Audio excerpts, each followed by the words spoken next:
Who is this inventor? Carl Friedrich Benz. He was born in Germany in the 4th of April 1929. He received a patent for the motor car in 1886. His occupation is engineer. Carl Benz designed and built the world's first practical automobile powered by an internal combustion.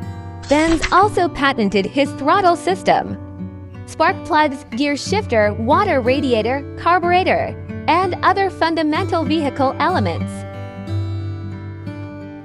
Nicholas August Otto was a German engineer who successfully developed the compressed charge internal combustion engine. Nicholas Joseph Cugnet is French inventor. Nicholas Joseph Cugnet invented the steam engine in 1769. Robert Anderson from Scotland.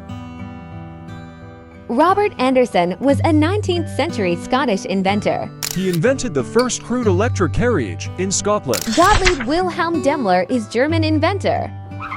Invented gasoline first four-wheeled, four-stroke engine known as the Canstad Daimler. This is a complete history of car invention. Subscribe now. Please subscribe for more Inventors. اشترك معي في القناة لزيادة المعرفة والثقافة بكل المخترعين في كل المجالات. شكراً.